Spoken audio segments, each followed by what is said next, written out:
Shalom saudaraku, salam sejahtera dalam kasih Kristus. Jumpa lagi dengan saya, Didi Duli. Kita akan belajar berapologetika bersama-sama di channel ini. Siapa yang tidak kenal dengan pendeta Gilbert Lumoindong? Pendeta yang terkenal dan sungguh sangat fenomenal. Beberapa kali tersandung begituan. Nah, kali ini ketika hadir di podcastnya Richard Lee, dia memberikan sebuah statement yang tidak tepat. Mungkin maksudnya itu untuk toleransi dengan Richard dan mungkin juga dengan orang-orang Islam ya. Tapi sebenarnya kelihatan sekali kalau pendeta Gilbert ini adalah seorang pluralis dan dipertanyakan kependetaannya karena mengajarkan sesuatu yang sungguh itu sama sekali tidak diajarkan dalam kekristenan. Mari kita melihat video berikut ini. Itu kan sebagian buat telinga orang mungkin nggak bagus gitu. Tapi kan buat seseorang ya biasa aja kan. Jadi kembali we cannot please everyone gitu. Yang penting pokoknya ya Dr. Richard tahu aja kan begitu ya kan.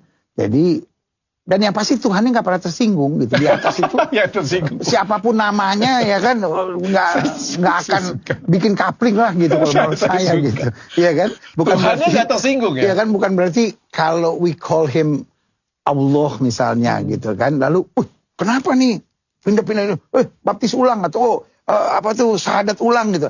Kayaknya sih nggak juga gitu karena ya dia sama dia kan di atas itu kan somewhere up there only one God. Itu yang saya percaya. Tapi gitu. cuma satu Pak Pendeta. Ya harus dong gitu. Kok dua? Ya ilah. Presidennya cuma boleh satu ya kan, apalagi yang di atas itu. Wah, ini gitu. ini menarik. Tapi sebelum saya masuk ke sana Pak Pendeta, ini Loh, kita jujur dulu. Sorga itu ada berapa? Ada nggak kayak pengumuman? Budaya, sorganya di situ. Kristen ya, iya yang sebelah situ. Oh Muslim, yang tengah tuh agak besar gitu. Hindu tuh yang agak kecil gitu. Nggak mungkin, sorga itu cuma satu. Tuhannya satu, ya kan? Cuma itu. Cuma manusia aja yang bikin. Kalau Tuhan itu satu, berarti 4 dari 5 agama di Indonesia, itu ada yang salah Pak Pendeta?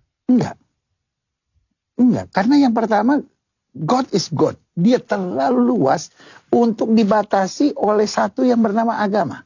Dia terlalu luas gitu. Ini kan agama itu kan sama, kalau saya bilang sama seperti orang pegang gajah kan. Yang satu cuma pegang kakinya, dia bilang wah Tuhan itu seperti pohon yang besar gitu. Satu pegang buntut, Tuhan itu kecil, halus, lembut sekali. Yang satu pegang kupingnya, Tuhan tuh luas tapi tipis gitu. Ya kan? Yang satu pegang belalainya, Tuhan tuh panjang gitu. Yang mana Tuhan? Terus gajahnya marah-marah gitu. Wah, kamu salah. Gajahnya senyum-senyum aja gitu. It's me gitu. Saya percaya manusia selama masih terbatas di muka bumi, dia hanya bisa mengerti part of God. Cannot whole of God gitu. Nggak bisa seluruh ketuhanan yang dia mengerti. Paling hanya sebagian gitu. Nah, itulah yang selama ini sedang kita pelajari. Oke, Kalau saya rangkum dari pembicaraannya dengan Richard Lee tadi itu, pastor atau pendeta Gilbert Lumoindong tadi itu mengatakan bahwa sebenarnya Tuhan itu hanya satu, tapi agamanya yang banyak. Karena Tuhan satu, maka Tuhan kita sama. Jadi Tuhannya Kristen dengan Islam itu sama. Kemudian agama itu juga sama dan surganya juga sama. Nggak ada surga yang dikapling-kapling ya.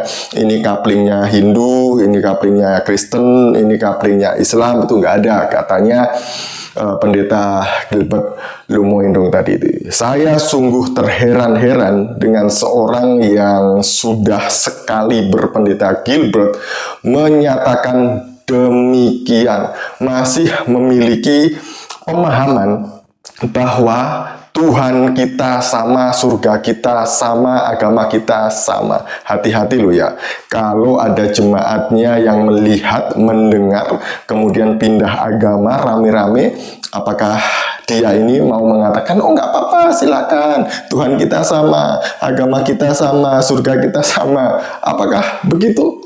Hati-hati, statement demikian ini sungguh sangat menyesatkan bagi orang-orang Kristen. Jadi saya akan meluruskan apakah Tuhan kita sama, surga kita sama, dan agama kita sama. Nah, mari kita ke yang pertama. Apakah Tuhan kita sama? Tentu tidak. Saya mau mengajak Bapak Ibu membuka 1 Korintus pasal 8 ayat 5 dan 6. Begini firman Tuhan. Sebab sungguh pun ada apa yang disebut Allah, baik di surga maupun di bumi, dan memang benar ada banyak Allah dan banyak Tuhan yang demikian. Namun bagi kita hanya ada satu Allah saja, yaitu Bapa, yang daripadanya berasal segala sesuatu, dan yang untuk Dia kita hidup. Dan satu Tuhan saja, yaitu Yesus Kristus, yang olehnya segala sesuatu telah dijadikan, dan yang karena Dia kita hidup. Jadi, di dunia ini berdasarkan firman Tuhan memang ada banyak Allah, tapi hanya ada satu Allah, yaitu Bapa di surga. Dan memang ada banyak Tuhan, tapi hanya ada satu Tuhan yang benar, yaitu Tuhan Yesus Kristus. Dia adalah firman Allah yang menjadi manusia. Dalam keadaannya sebagai manusia, dia memiliki duinatur. Dia ilahi karena dia datang dan keluar dari Allah, dan dia manusia karena memang sang firman mengambil wujud manusia. Dan sang firman menjadi manusia ini untuk menebus manusia dari kuasa dan akibat dosa. Jadi berbeda karena Allah kita adalah Allah yang Tritunggal.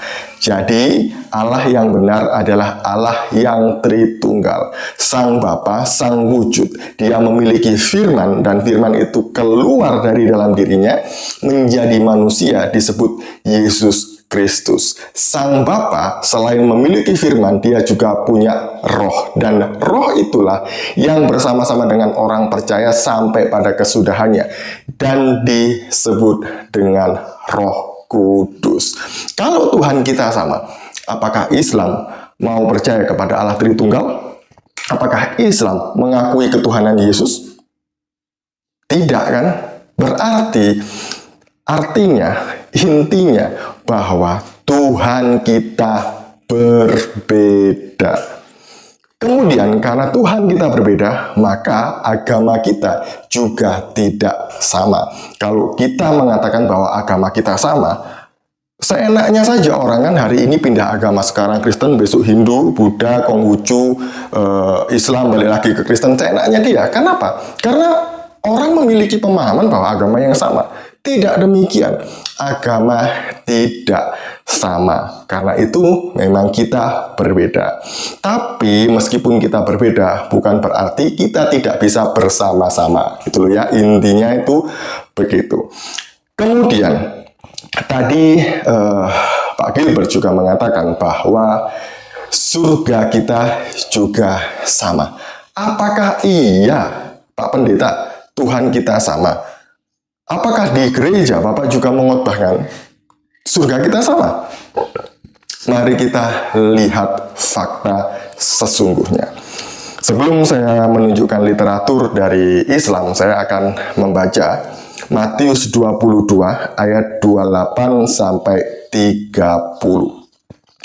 Jadi ada orang yang bertanya kepada Tuhan Yesus, siapakah di antara ketujuh orang itu yang menjadi suami perempuan itu pada hari kebangkitan? Sebab mereka semua telah beristrikan dia. Yesus menjawab mereka, kamu sesat, sebab kamu tidak mengerti kitab suci maupun kuasa Allah. Karena pada waktu kebangkitan, orang tidak kawin dan tidak dikawinkan, melainkan hidup seperti malaikat di surga. Jangan sesat, karena di surga tidak ada kawin-mengawin. Di surga manusia tidak memiliki nafsu birahi terhadap sesama jenisnya. Ingat itu ya. Ingat ini baik-baik. Jadi inilah surga kita. Lalu bagaimana dengan surga mereka? Apakah demikian? Apakah sama dengan kita? Mari kita melihat. Saya ada satu buku. Ini literatur Islam ya. Judul bukunya Tamasya ke Surga. Di sini penulisnya adalah Ibnu Qayyim Al-Jauziyah. Jadi silakan Bapak Ibu beli buku ini online maupun di toko buku Islam pasti ada. Nah, di sini dikatakan bahwa di surga itu ada kawin mengawin dan sudah disiapkan bidadari-bidadari. Ini menurut buku ini ya, bukan menurut saya. Yang pertama, di halaman 321, di sini dikatakan ciri-ciri bidadari-bidadari surga dipingit di kemah-kemah. Jadi yang pertama, dipingit di kemah-kemah. Kemudian yang kedua, cantik wajahnya dan bagus akhlaknya. Itu halaman 322. Kemudian halaman 323 di sini dikatakan perawan kaya cinta dan sebaya. Jadi bidadari-bidadari itu perawan penuh cinta dan umurnya itu masih sebaya. Nah, kemudian selanjutnya itu halaman yang ke-328. Di sini dikatakan di halaman 328, ini nomor keempat, bidadari-bidadari itu payudaranya montok. Sesungguhnya orang-orang yang bertakwa mendapatkan kemenangan, yaitu kebun-kebun dan buah anggur, dan gadis-gadis remaja yang sebaya. An-Naba 31-33. Di sini tafsirannya ya, saya bacakan. Kawaiba adalah kata jamak dari kata kaibun yang berarti wanita yang montok payudaranya.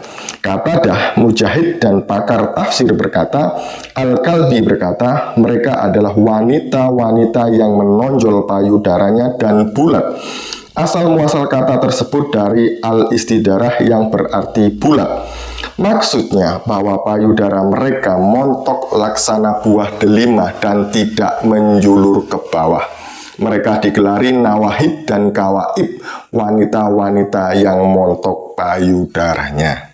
Kemudian yang kelima, kulitnya mulus. Jadi yang kelima itu, bidadari-bidadari itu kulitnya mulus.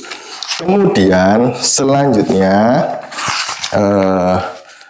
di halaman yang ke-334 di sini saya bacakan ya. Ini seperti isinya. Saya tidak menambahi, saya tidak mengurangi. Nanti saya akan sertakan fotonya di sini seperti yang tertulis dalam buku Tamasya ke Surga. Halaman 334. Penghuni surga selalu berduaan dengan istri dan tidak merasa bosan kepada istrinya. Istrinya juga tidak pernah bosan kepadanya. Setiap kali usai menggauli istrinya, keperawanan istrinya kembali lagi. Penis orang tersebut tidak pernah loyo dan vagina istrinya tidak pernah mengeluh kesakitan. Jadi di sini ya. Kemudian dijelaskan lagi itu di halaman 335.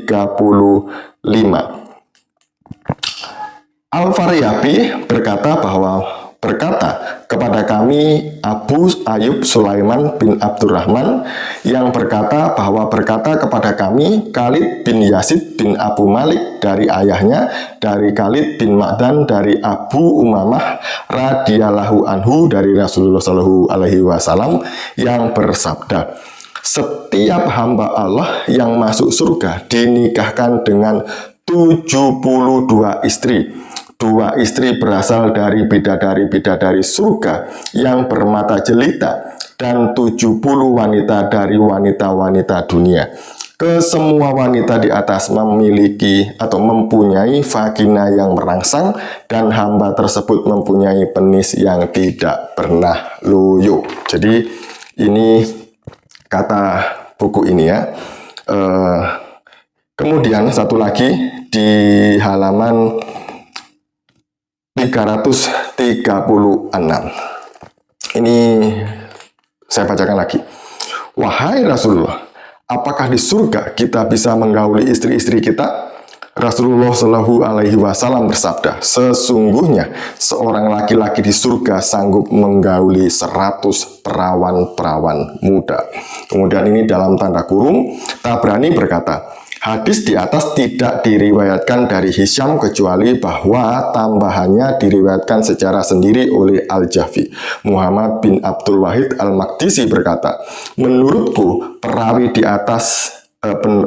hadis di atas sesuai dengan kriteria hadis sahih. Jadi ini ya Pak Pendeta Gilbert ya, bahwa ternyata surga kita itu tidak sama alias berbeda. Jadi tolong hati-hati, Anda ini orang yang besar, terkenal, memiliki nama dan pengaruh. Jadi kalau mengucapkan pengajaran seperti ini, tolong dihati-hati supaya orang-orang di sana yang masih belum matang imannya itu tidak semakin bingung dengan pengajaran-pengajaran seperti ini. Shalom, salam waras. Tuhan Yesus memberkati kita semuanya.